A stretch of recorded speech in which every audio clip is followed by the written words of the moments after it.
Hello guys, welcome back to S K updates.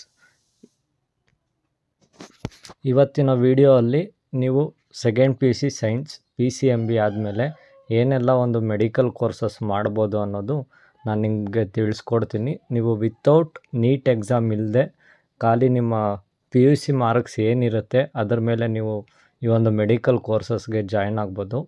ಇದೇ ರೀತಿ ನಿಮಗೆ ಇನ್ಫಾರ್ಮೇಟಿವ್ ವೀಡಿಯೋಸ್ ಬೇಕು, ಯಾವುದೇ ನೋಟಿಫಿಕೇಷನ್ ಮಿಸ್ ಮಾಡ್ಕೋಬಾರ್ದು ಅಂದರೆ ಈಗಲೇ ನನ್ನ ಚಾನಲ್ಗೆ ಸಬ್ಸ್ಕ್ರೈಬ್ ಮಾಡಿಕೊಂಡು ನೋಟಿಫಿಕೇಷನ್ಸ್ ಆಲ್ ಸೆಲೆಕ್ಟ್ ಮಾಡ್ಕೊಳ್ಳಿ. ಸೆಕೆಂಡ್ PCMB ಆದಮೇಲೆ ನಿಮಗೆ ಸಾಕಷ್ಟು ಮೆಡಿಕಲ್ ಕೋರ್ಸಸ್ ಅನ್ನೋದು ಇದೆ. ಎಷ್ಟೋ ಜನಕ್ಕೆ ಇದ್ರ ಬಗ್ಗೆ ಗೊತ್ತೇ ಇರಲ್ಲ, ಅದಕ್ಕೆ ಹೇಗೆ ಅಪ್ಲೈ ಮಾಡಬೇಕು, ಯಾವಾಗ ಬಿಡ್ತಾರೆ ಅಂಥದ್ದು ಏನೂ ಗೊತ್ತಿರಲ್ಲ. ನಾನಿವತ್ತು ಈ ವಿಡಿಯೋಲ್ಲಿ ನಿಮಗೆ ಅದನ್ನೆಲ್ಲ ತಿಳಿಸ್ಕೊಡ್ತಾ ಹೋಗ್ತೀನಿ. ಮೊದಲಿಗೆ ಏನಪ್ಪ ಅಂದರೆ, ಲಾಸ್ಟ್ ಟೈಮ್ ನೀಟ್ ಎಕ್ಸಾಮ್ ಆಯಿತು, ಅದರ ರಿಸಲ್ಟ್ಸ್ ಬಂತು. ಎಷ್ಟೋ ಜನ ಅದರಲ್ಲಿ ಎಲಿಜಿಬಿಲಿಟಿ ಆಗಿಲ್ಲ. ಬಟ್ ಎಷ್ಟೋ ಜನಕ್ಕೆ ಮೆಡಿಕಲ್ ಅನ್ನೋದು ಕನಸಿರುತ್ತೆ, ಮೆಡಿಕಲ್ಲೇ ಮಾಡಬೇಕು, ನಾನು ಮೆಡಿಕಲಲ್ಲೇ ನಾನು ಸರ್ವೈವ್ ಆಗಬೇಕು, ಮೆಡಿಕಲ್ ಪ್ರೊಫೆಷನ್ ಇಷ್ಟ ಅಂತ.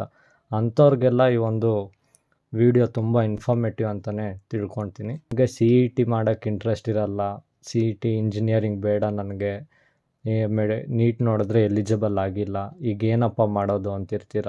ಅದಕ್ಕೋಸ್ಕರನೇ ನಾನು ಈ ಒಂದು ವಿಡಿಯೋ ಅನ್ನೋದು ಮಾಡ್ತಿರೋದು. ಎಲ್ಲೂ ಸ್ಕಿಪ್ ಮಾಡದೆ ನೋಡಿ. PUC ಆದಮೇಲೆ ಜಸ್ಟ್ ನಿಮ್ಮ PU ಅಂಕ ಏನಿರುತ್ತೆ, ನೀವು PCB ಮಾರ್ಕ್ಸ್, ಆ ಒಂದು ಮಾರ್ಕ್ಸ್ ಆಧಾರದ ಮೇಲೆ ನಿಮಗೊಂದು ರ್ಯಾಂಕ್ ಅನ್ನೋದು ಬಿಡ್ತಾರೆ. ಕೋರ್ಸಸ್ ನೀವು ನೋಡೋದಾದರೆ ಇಲ್ಲಿ ನೋಡ್ಬೋದು, BPT ಬ್ಯಾಚುಲರ್ ಆಫ್ ಫಿಸಿಯೋಥೆರಪಿ ಅಂತ, ಮತ್ತು BSc ಅಲೈಡ್ ಹೆಲ್ತ್ ಸೈನ್ಸಸ್. ಮೂರನೇದು ಬಂದು ಬ್ಯಾಚುಲರ್ ಆಫ್ ಪ್ರೋಸ್ಥೆಟಿಕ್ಸ್ ಆ್ಯಂಡ್ ಆರ್ಥೋಟಿಕ್ಸ್ ಅಂದ್ಬಿಟ್ಟು.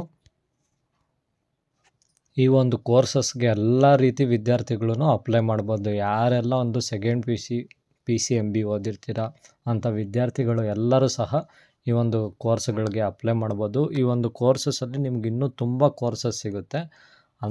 ಆ ಕೋರ್ಸಸ್ ಬಗ್ಗೆ ಎಲ್ಲ ನಾನು ನಿಮಗೆ ನೆಕ್ಸ್ಟ್ ವಿಡಿಯೋಲ್ಲಿ ತಿಳಿಸ್ಕೊಡ್ತೀನಿ. ಇದೇ ರೀತಿ ನಿಮಗೆ ಯಾವುದೇ ಮಾಹಿತಿ ಬೇಕಿದ್ದಲ್ಲಿ ಕಮೆಂಟಲ್ಲಿ ತಿಳಿಸಿ. ನನಗೆ ಏನೇ ಡೌಟ್ ಇದ್ದರೆ ನಾನು ಅದನ್ನು ನಿಮಗೆ ಸಾಲ್ವ್ ಮಾಡಿಕೊಡ್ತೀನಿ. ಧನ್ಯವಾದಗಳು ಫ್ರೆಂಡ್ಸ್.